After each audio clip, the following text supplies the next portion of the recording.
He told the players when they're in the tunnel to give them a bunch of flowers but wrapped in barbed wire.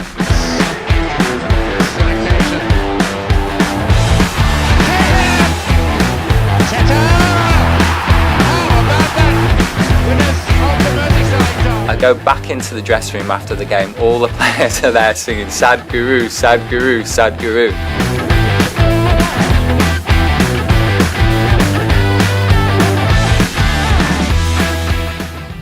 I was I went and spoke to the Everton Football Club.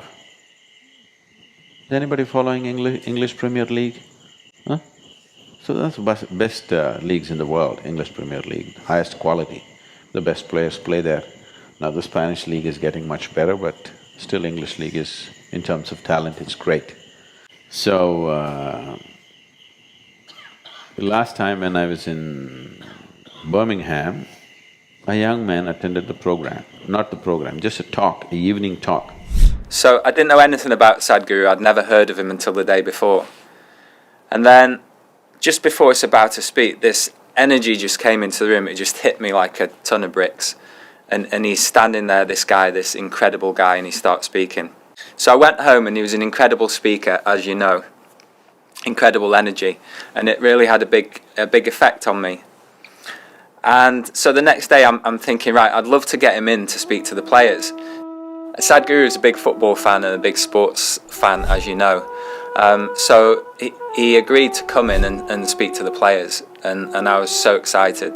So the next morning, it was a Saturday, he was coming in to kind of meet the players and watch training. And all of a sudden, I started to get very nervous. Normally, I don't feel stressed, but I was very stressed and nervous. And the moment that I saw him, the feeling of panic that I had completely dissolved, and I felt completely at ease and at peace. And that's part of the impact that Sadhguru has on people.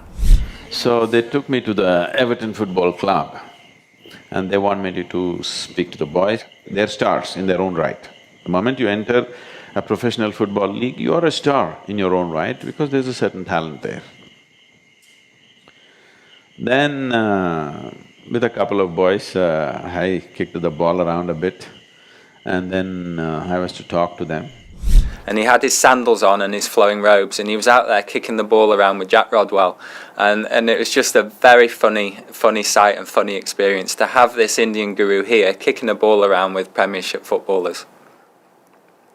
So that night it was at the team hotel in Formby. We're about to play Liverpool in the derby the next day, and we'd not beaten Liverpool for years.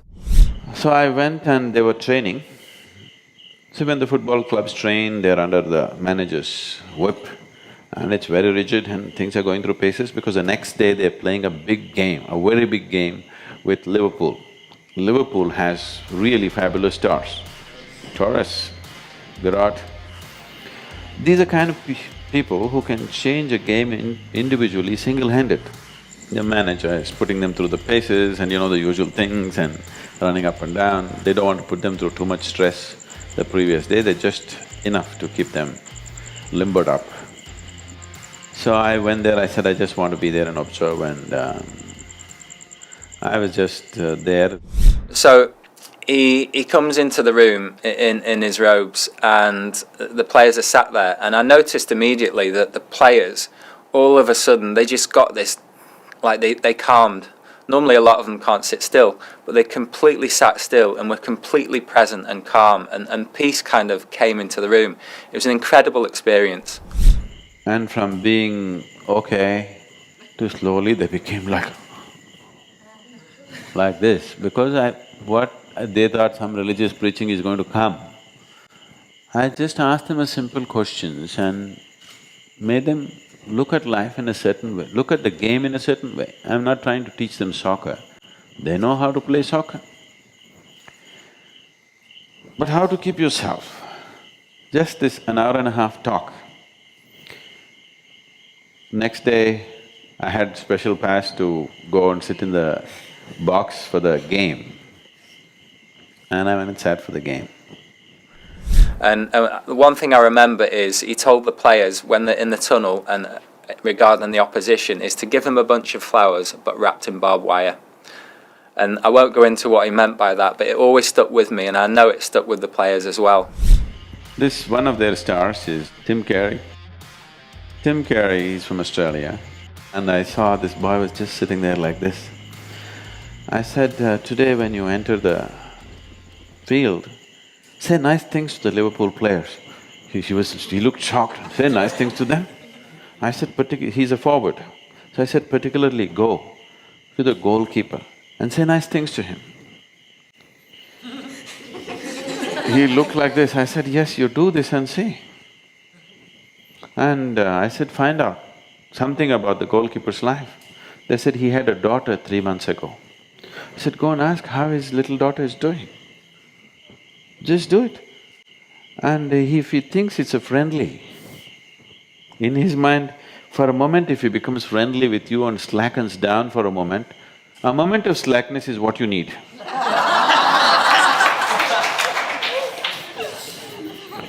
That's all the game is. And the first goal he scored. And I saw him actually patting, when they were introducing, he not only shook the hand, he went to the goalkeeper and he tapped him on his chest and said something nice. And within 20 minutes he scored the first goal.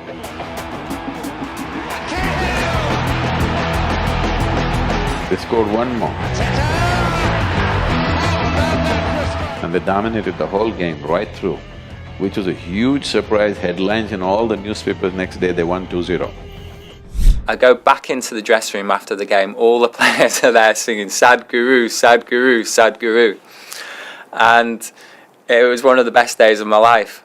And that evening on Match of the Day was just starting and it was just panning around, and it comes on to Sadhguru because he had the Everton shirt on that Jags had given him. And the commentator goes, here's an interesting gentleman. It is just that constantly Liverpool means you're overpowered, overwhelmed by the reputation of the big players there. Nobody's reputation is going to win any game or any situation anywhere. How you conduct this situation is how it's going to work. I have a great reputation, but tomorrow you can make a fool of yourself, isn't it, if you don't conduct it properly? So reputations are to be respected when you walk on the street, never to be respected or even considered when you're actually in the situation or the game. So the impact that Sadhguru had on the players was huge, and he gave them meditation techniques like Isha Kriya, and I know that several of them still do it today, and several of them still follow Sadhguru, his talks, and he's a huge inspiration. And hopefully when this pandemic ends, that we'll be able to get him back in here and he can help a new generation of footballers succeed.